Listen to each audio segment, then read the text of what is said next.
Hey there, and welcome to this episode of Parenting in the First 3 Years. I'm so glad that you've joined me.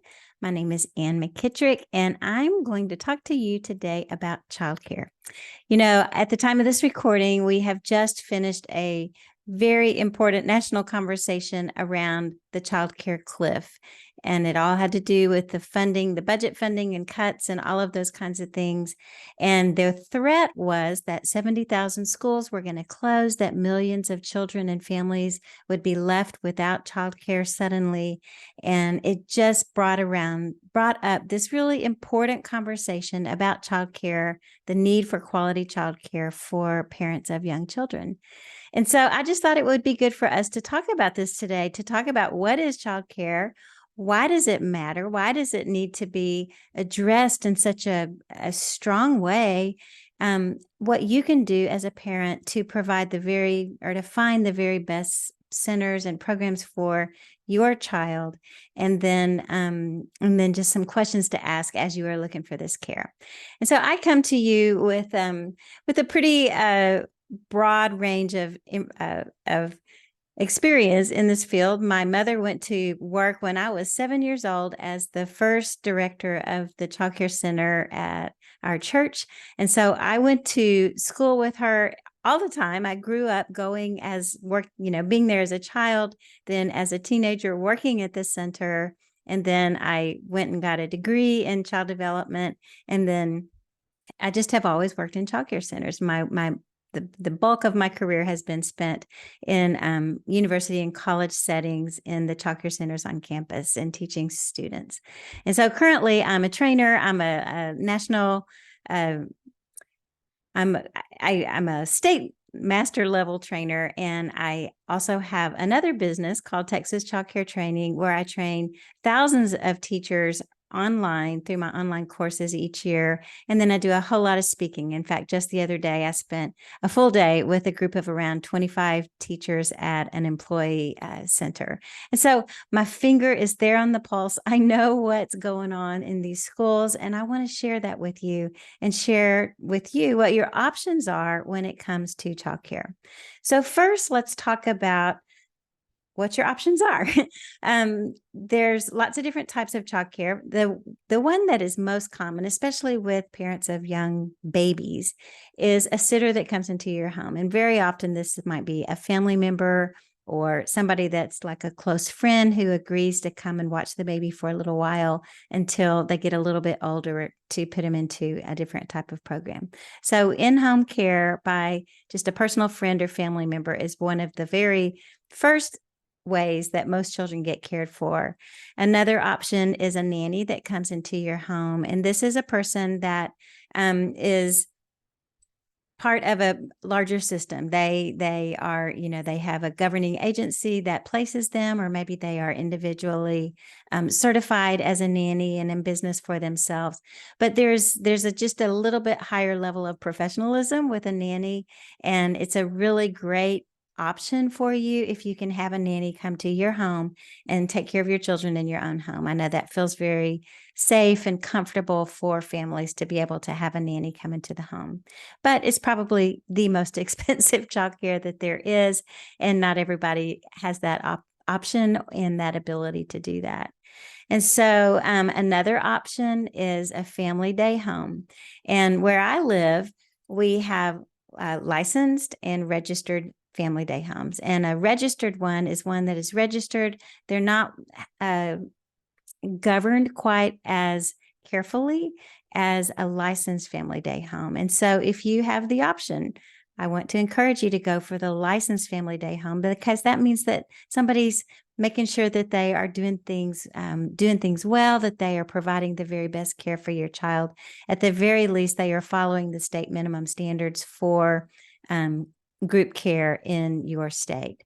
And so that is a really good thing to back up to, is to know that that person is following those state regulations. So in-home care is really wonderful care, and I love it because it's very home-like. It's very family-like. Usually, a family day home provider has a wide range of ages in the group.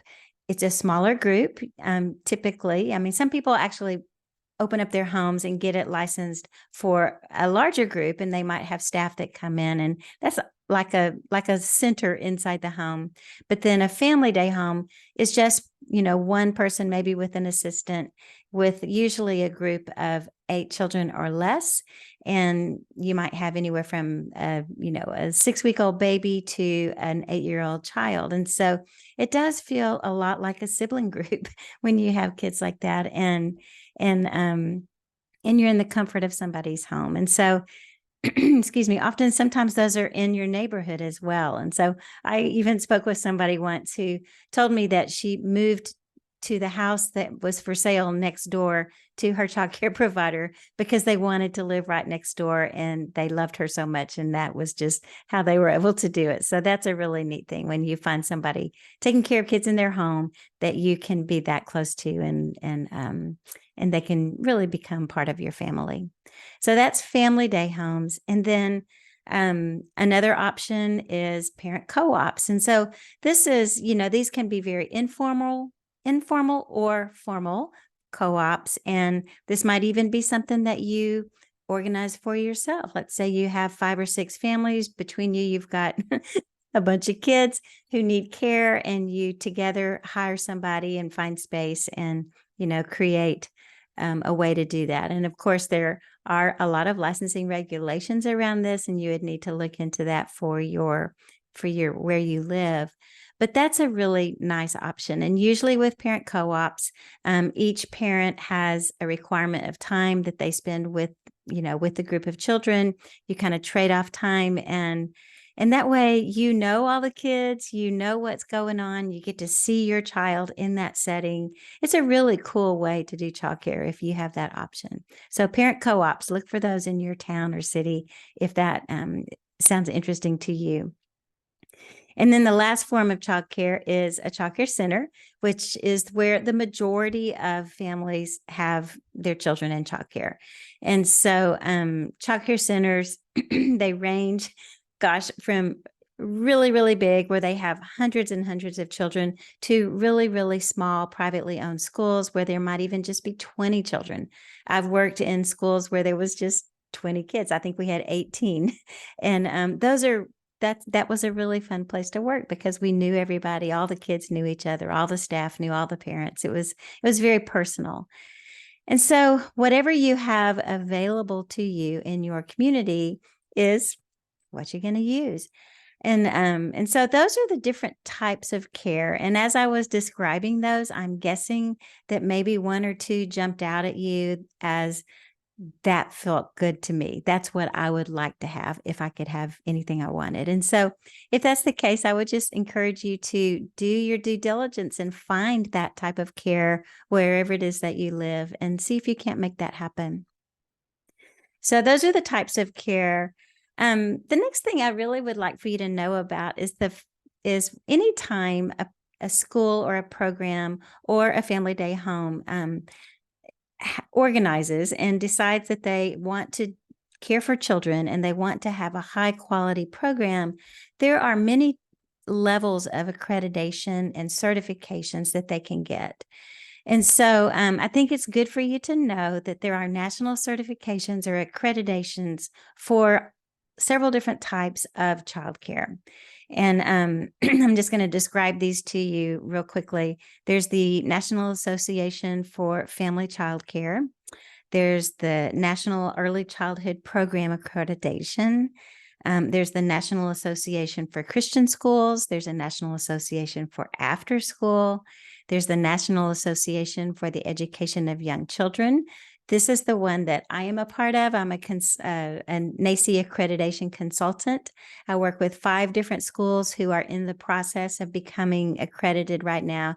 And it is a very stringent, time-consuming process that involves the staff, it involves the parents, it involves the managers and owners of the program, and they look at every little bitty thing. And so if you can find a program that is accredited, this lets you know that they are committed to doing things well, that they want to provide the very best for young children and their families. And so that would be kind of a gold standard to look for. is an accredited or certified center.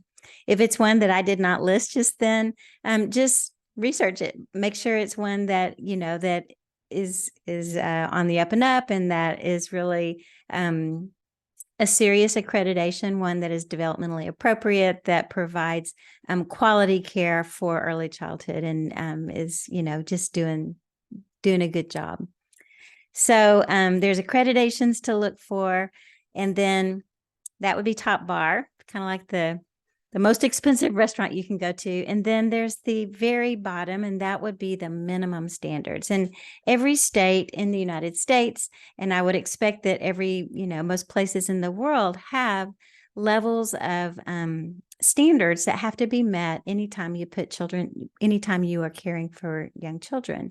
And so the minimum standards for our state is a book that is about 1.5 inches thick.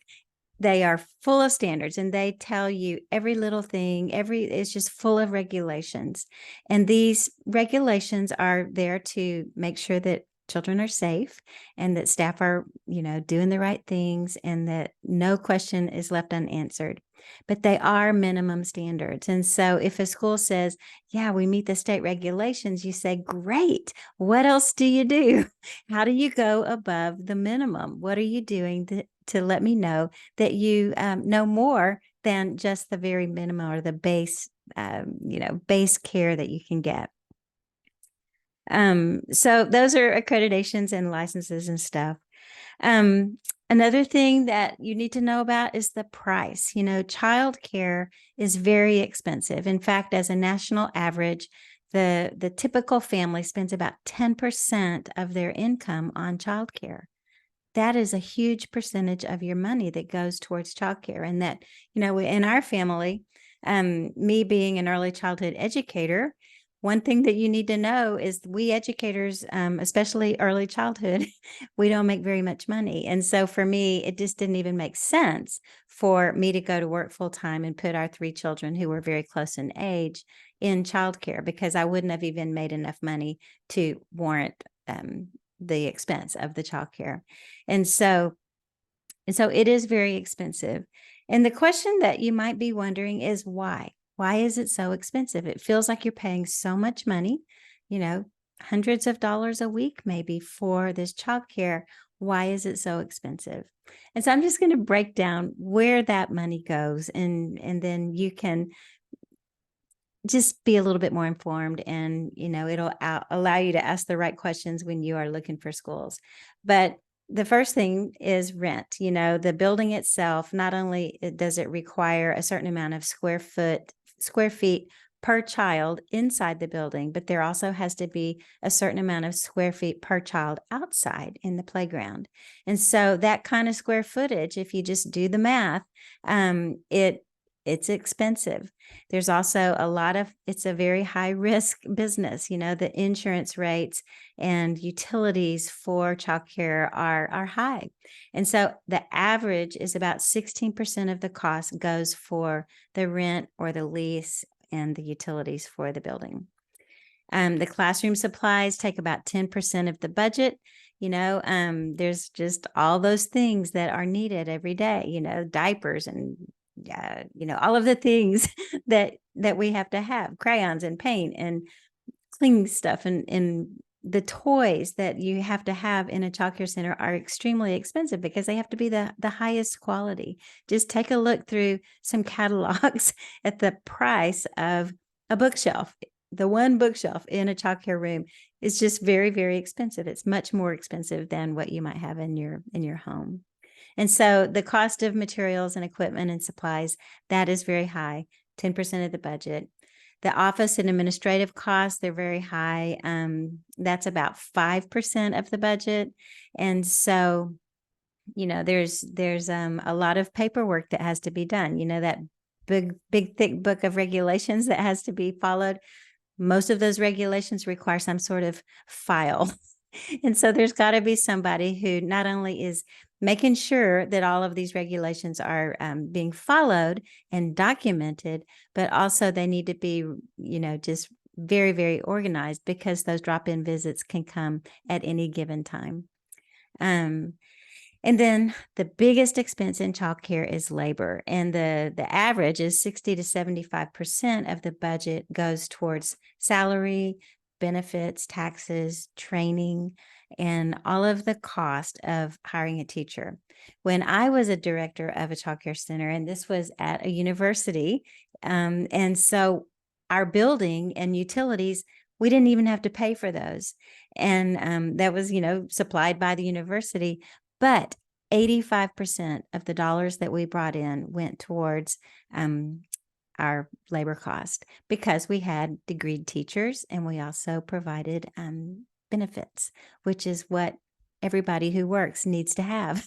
We all need to have benefits, and childcare workers just traditionally are not offered benefits unless they happen to work for a company that is able to do that. But for the small childcare centers, it's good for you to know as parents that the people who are caring for your children may not have even the benefits that you have from your job.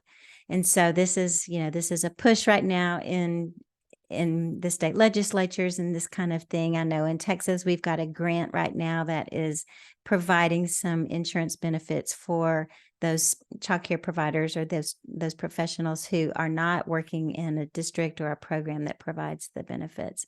So that is a really important thing because we all need to be taken care of, especially those who care for your children. They're exposed to many, many germs. And so there is a lot of illness that goes through them, even as the staff. So that is, just a little bit of an explanation of that price. And then the next thing I wanted to mention is just so you kind of have some basics about childcare, what's available, and what are some things, accreditations and licensing regulations to look for. But when you actually are going to tour the centers, what do you need to look for? What do you want to ask them? And so I've just got 5 questions that you can ask when you go for a school, and there's many, many more things. This is just 5 starting questions. But first of all, I just want to encourage you to find a school that welcomes a visit, welcomes a tour, and has an open door policy. And so as you go in, there's many things to look for and listen for and smell. I just think that it's really important to just use all your senses as you are touring a center, and especially your ears. Listen for what you hear children's doing and saying and what you hear teachers doing and saying. It should not be a quiet place. Children are loud. As they play, they are loud. There's going to be some crying, but we also need to be hearing teachers comforting those crying children. And anyways, the noise is going to be there, but just listen to what that noise is.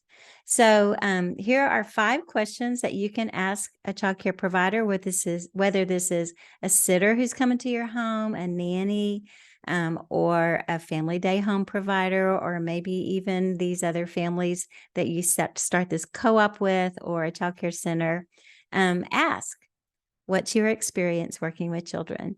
You want somebody who's got some years under their belt that knows what to expect from children. You really would love to have somebody who's got a degree in early childhood education or child development or human development, and somebody who has taken the time to learn all that they can about children and what makes them tick. So what's your experience? I do want to say, though, sometimes, a person doesn't have a lot of experience and they're very, very good. And so don't automatically, just assume that just because a person is brand new, that they're not going to be the best person for your child. You might have found a jewel. But just knowing what the experience is and asking about it, I think that's really good. Another one is, what's your philosophy on managing behavior in the first 3 years? In the first 3 years of life, there's a lot that happens. Your child is going to go through, a lot of developmental stages where they are growing and learning and doing a lot of different things. And so the behavior behaviors that come up in these early childhood programs are the topic of big conversation, because there's a lot of stuff that happens, like aggressive behavior, biting, pushing, all of those kinds of things that very young children do. And so what you would really like to hear this child care provider say is that they use very positive guidance. They are very intuitive in their words. They tell children what they can do instead of what they can't do. They use a soft voice. They provide options for children. They are right there with the children.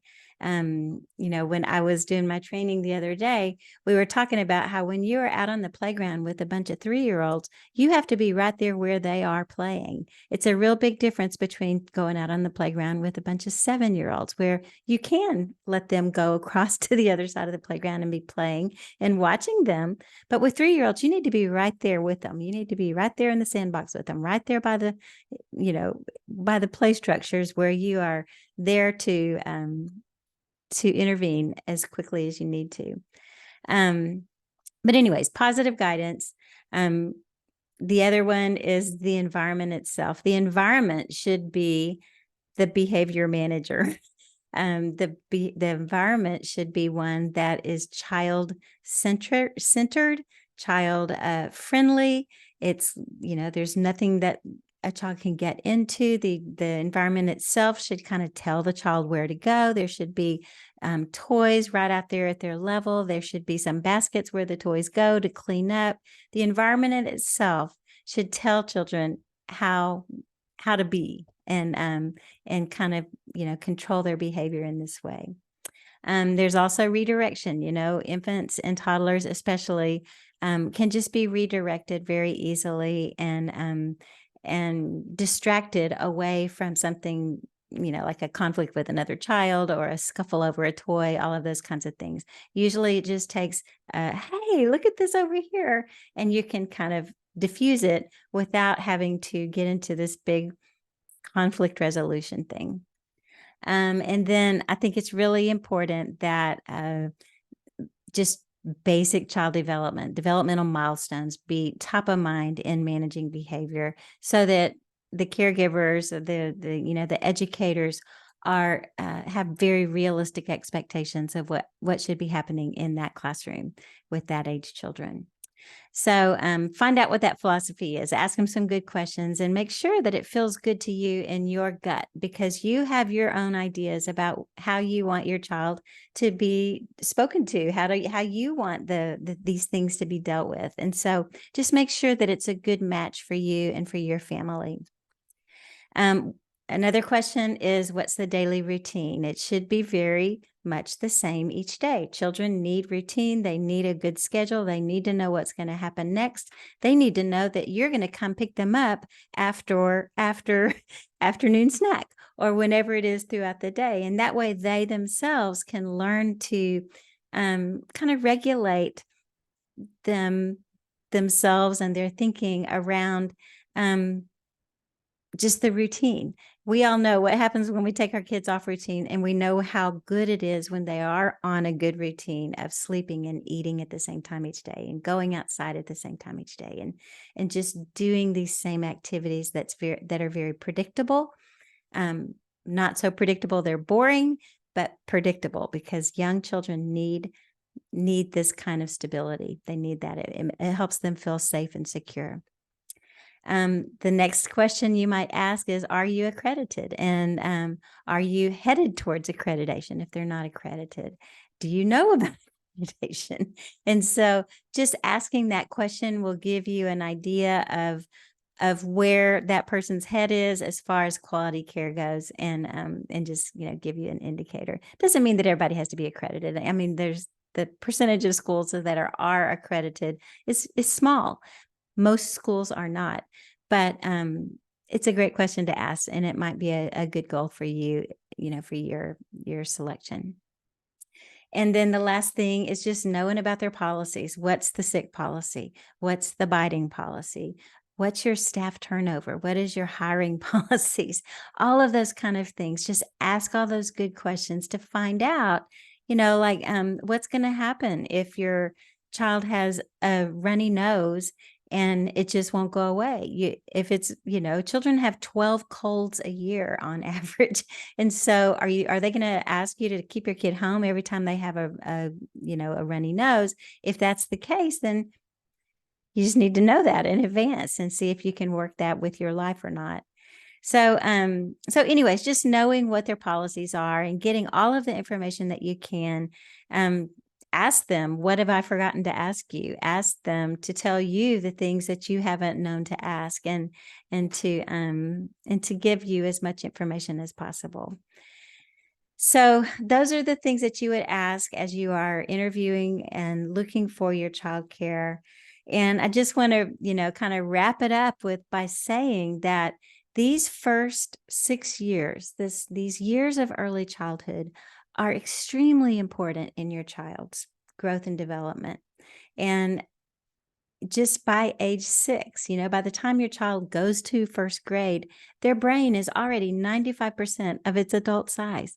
All this brain growth and development happens while your child is in these early years. And so it's really, really important that they are in an environment that is supporting this good, positive growth and development.